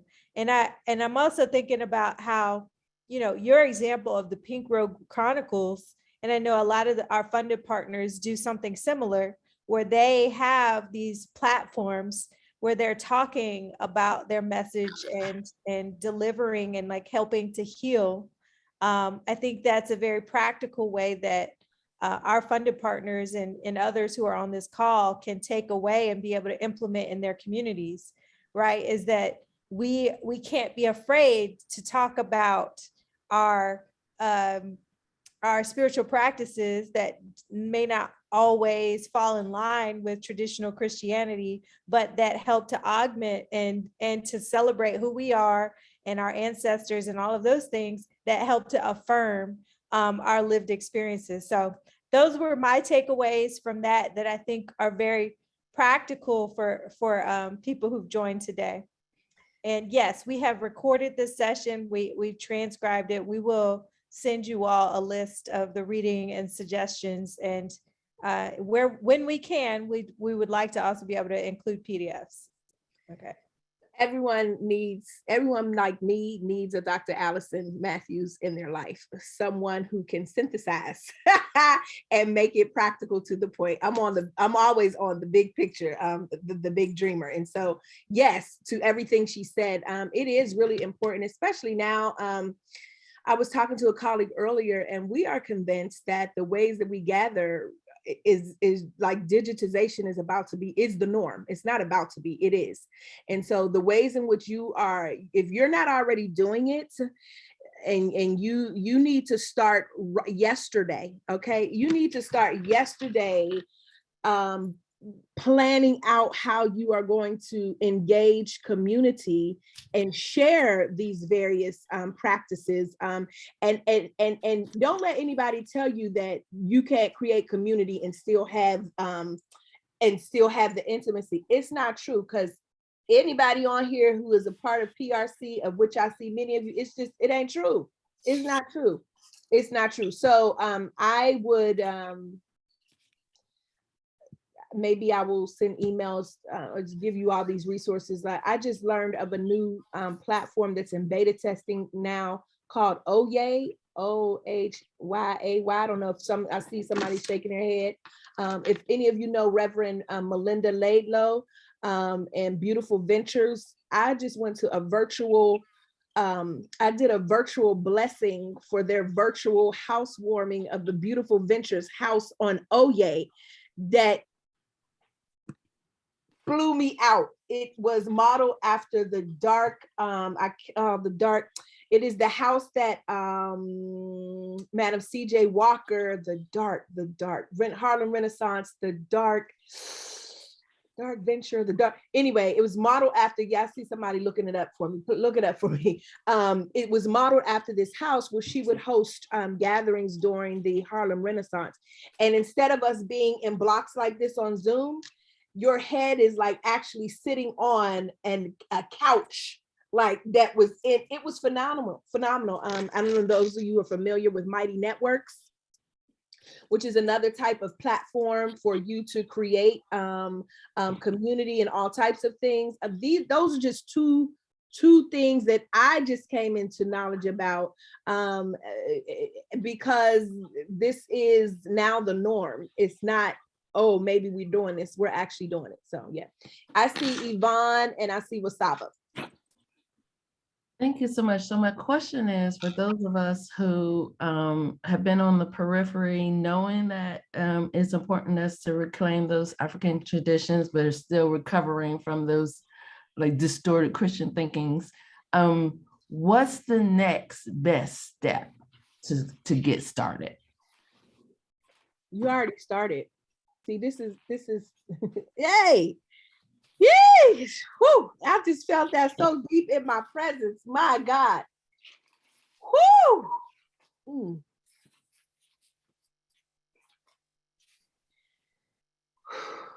Hallelujah. You already started. It's intuitive. The recovery is recovering our intuitive sensibilities.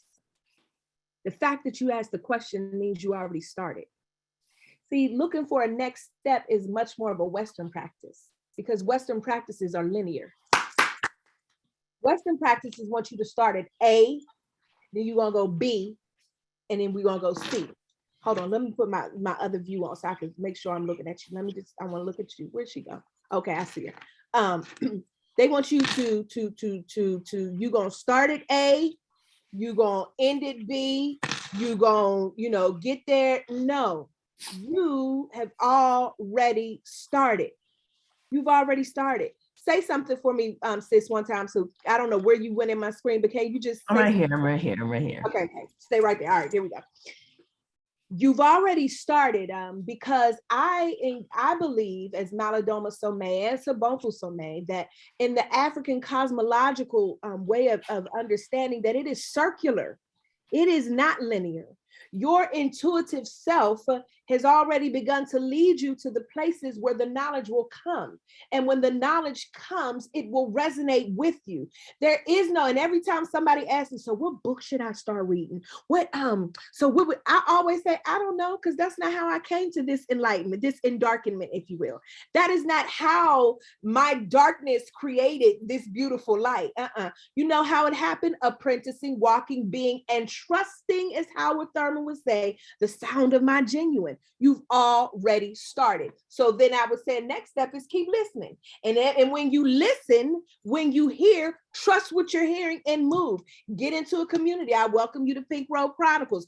Get into a community where there are other people moving on the same frequency as you, moving in the same vibration as you, where you are affirmed even if and while you have to stay in that other space that is not life-giving, then you still need to find you a space that is life-giving so that you will have life even though you're standing in the midst of death.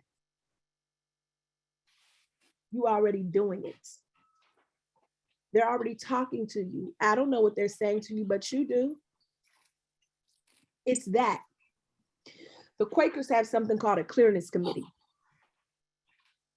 And the clearness committee is for you to identify, for you to allow your intuition to surface clearly.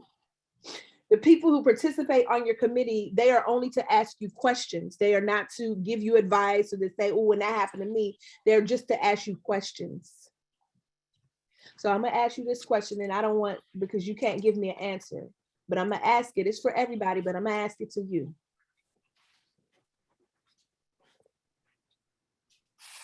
And you're gonna know exactly where this question is going to.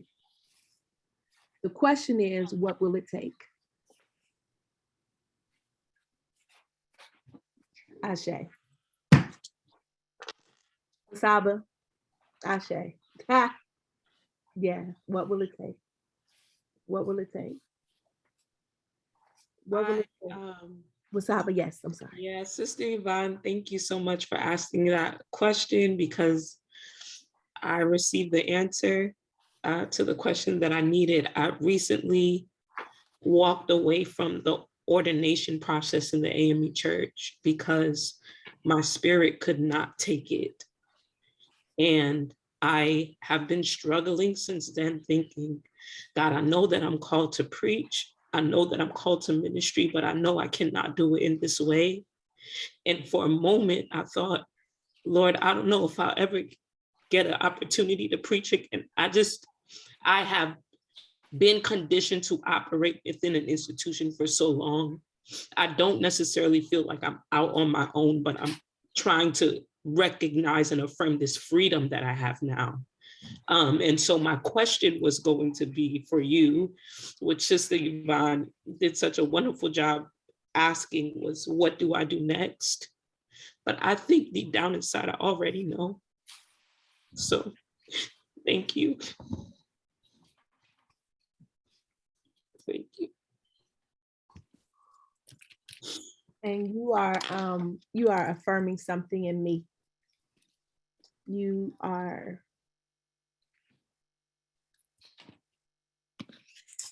And if we can get comfortable with what we already know, that's the journey. It's the fear, right? It's the block. And Dr. Allison and Dr. Jones and Reverend McCoy, I'm not trying to take over and not talk about HIV and AIDS, but it's not an isolated conversation. People are whole, right? Of which that may just be one part. And so, yep, you already know.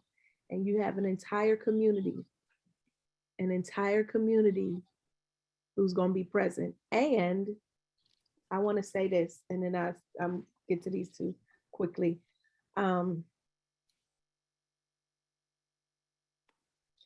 Ordination is a human-led process.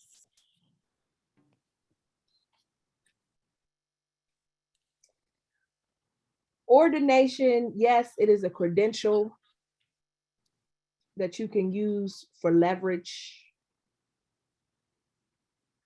in a particular vocation. I am ordained, so I want to acknowledge that I do. Yes, I speak from that space.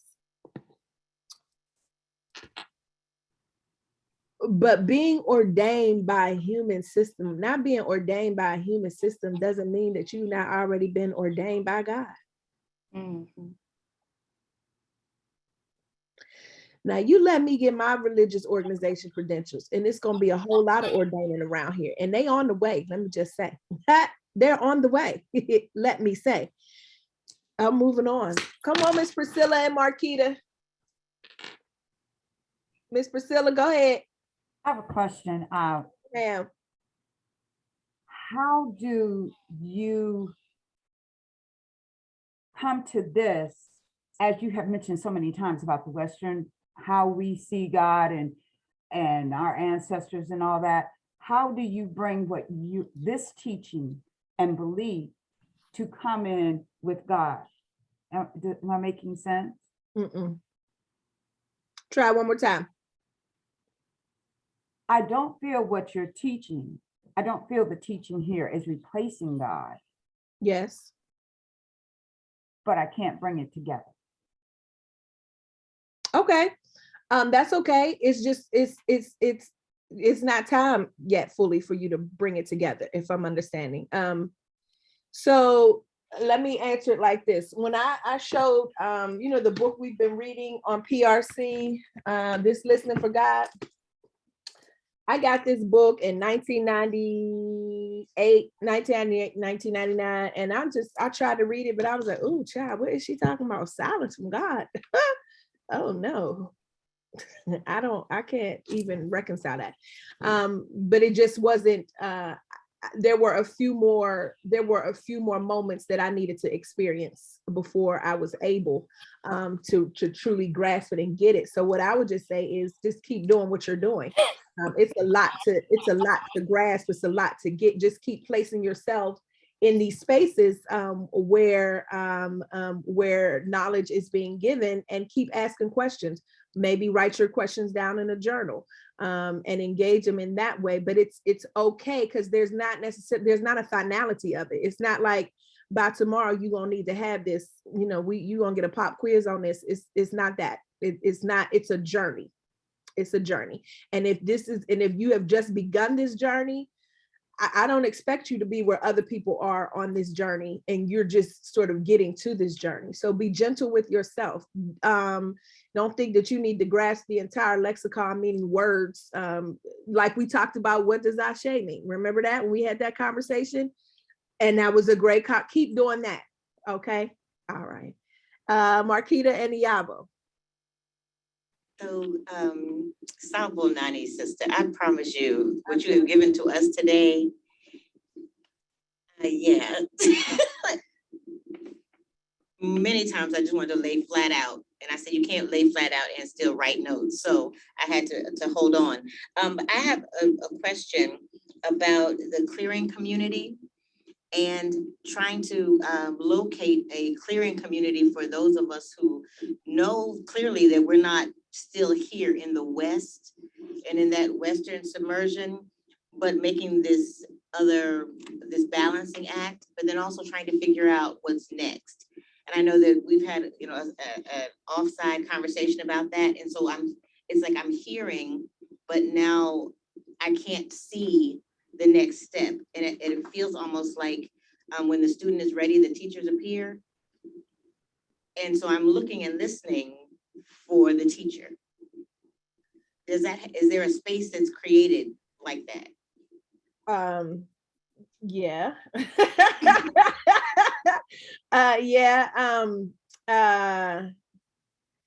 Practically, I can't get up because y'all know I'm really only dressed from the top to the waist, so I can't get up. Right, my husband's texting PRC, right, D. There's a book though that I'm looking at across from me. Now, this is a book that is written by a white businessman named Joe Paluzzi. It's called Content Inc., CONTENT. It's a business book, but it's about creating content. I use it in my digital proclamation course, but I also use it to, that when I realized that this was a community, I used it to, do a lot of the things that I do in Pink Robe Chronicles. And so the short answer is you are who you're looking for. And that I know. You are who you're looking for, and that what it really is, we are all who we're looking for, and that this is like this digital hush harbor clearing gathering that we're in right now is an opportunity for us to exchange information. I know that I was on a call this week with somebody who wants to do something similar to what you're speaking of, Dr. Marquita, in creating sort of this clearing space for folks, a clearing house for folks to come and exchange information, so forth and so on. But you and I can talk more. PRC is developing a platform called The Clearing that is going to be, that is coming forth on Mighty Networks. And so that's a space, I offer that space that will provide it to Dean Jones and others when it's available in the next few weeks so that you can come there. I'm not rushing off. I just see we're at time and there's 2 more people whose hands are raised. So I know you, so you and I can talk. Thank you. All right, I see Iyabo and El Nicole Stringfellow. I just wanted to, I just felt very compelled as a Yoruba woman to affirm what you have said. And you have expanded so much of it, like the integration of womanist theology with African spiritual care was deeply moving to me as an indigenous Yoruba woman. And we are in the business of affirmation.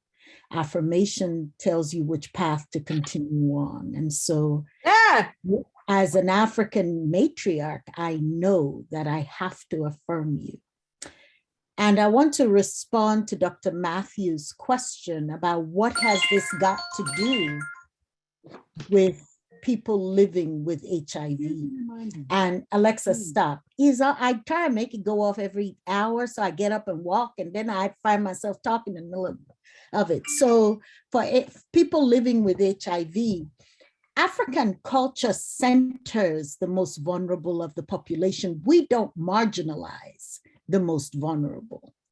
So we live with people living with HIV in our center. This disease calls you to integrate us into community by asking us to refuse to reject and stigmatize those whose illnesses we may not understand. And so the healing word of African traditional religions is that we all have to make room for those things we don't understand and those things that require healing both inside of us and outside of us in other bodies. So when we center the most vulnerable in our community is made whole. Mm. And so that is that wisdom that I bring to you to speak to those living with HIV, that each of us that may or may not have this disease has the obligation to center this complex disease that is much more than a disease, in that it is an infection in our own community, right? Because it's fracturing the community. No, it's supposed to draw us together. That's the point of it. I hope that was responsive to Dr. Matthews. Thank you so much, Sister Melva. Blessings. Thank you. I appreciate that so much. Really, I do. Thank you. It means a lot to me. Thank you. El Nicole? Good early evening, sunshine and soror. How are you? I'm good, Soror. Oh, other soror. I tell you, when you made the statement, the process, not allowing individuals to go through the process of healing, and you took it to the text, as certain theologians would say, it was amazing. When we have a lot of people in the church, of the church, around the church, and under the church, and propping up the church, that really make you say, no, you don't go through a process. You either believe or you don't believe, and you're not a good Christian or you're not a good faith person.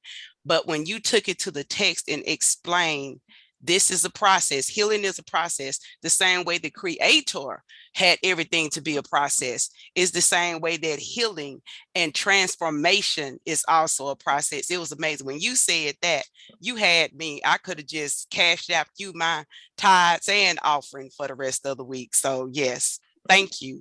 Thank you. And that gave me nuggets on what I could do. And I would love to have you in the Mississippi Delta to speak.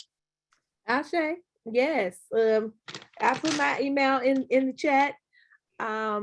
Thank you. Reverend Jimmy is asking that you all please fill out and complete the exit survey if this was helpful for you.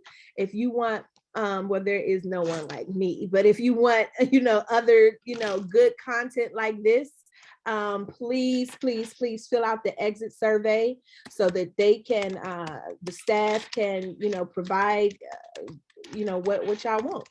And that is it for me. Again, I just welcome you to the Pink Robe Chronicles community. If you want to see some of our previous meditations, again, they're housed on the Facebook page, which is called Pink Robe Chronicles, and they are also on YouTube at Pink Robe Chronicles. Thank y'all. Y'all know, PRC people know that usually we would be heading to another Zoom to a talk back to the text on the after set. But I'm going to let end and ask Dr. Jones and Dr. Allison to, I don't see any more pressing. Yeah, no pressing. Listen, Dr. Sampson, we are so appreciative of your time and your energy and your wisdom. Thank you for that. And thank you for bringing together so many powerful people into one room. We were 150 strong for most of these 2 hours. Right? So gathering on a Tuesday afternoon to hear about womanist theologies of healing in African traditions. So thank you so much for that. For those of you who are not already following the Faith Coordinating Center, in the work that we're doing with HIV and faith communities, please follow us also at Faith Compass WFU.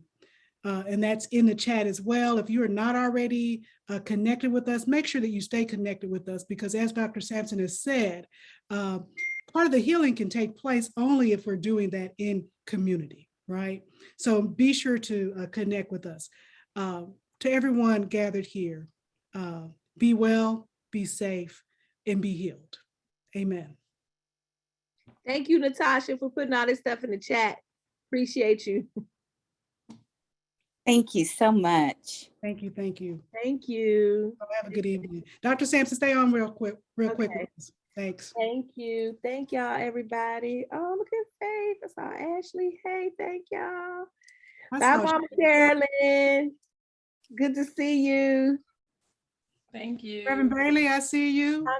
Do you Okay. want me to stay on? Reverend McQueen, yes, please. Allie, McQueen, good to see you. see Allie's picture. See Derek, I see a lot of friends. Derek. I see Derek Young. Look, Reverend Bell, good to see you.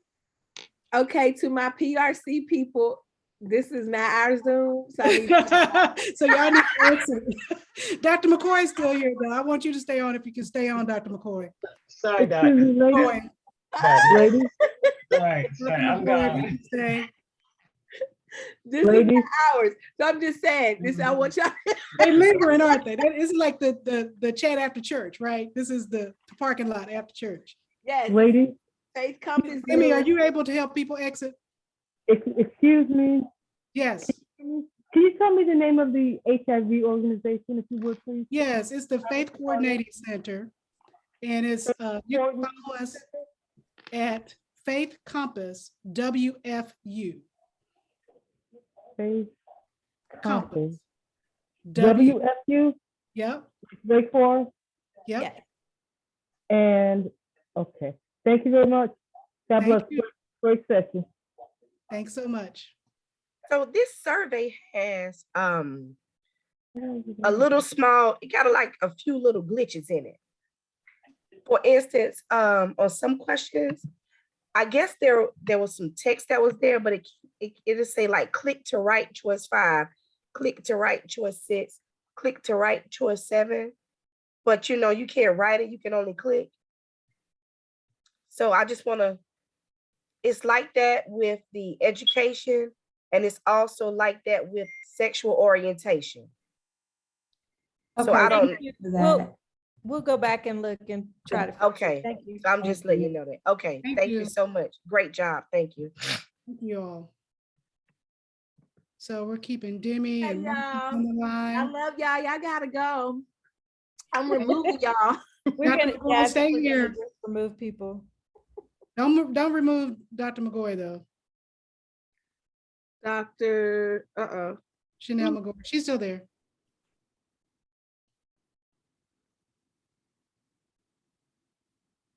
Okay, we're emptying the room. I'm just removing people. Okay, thank you.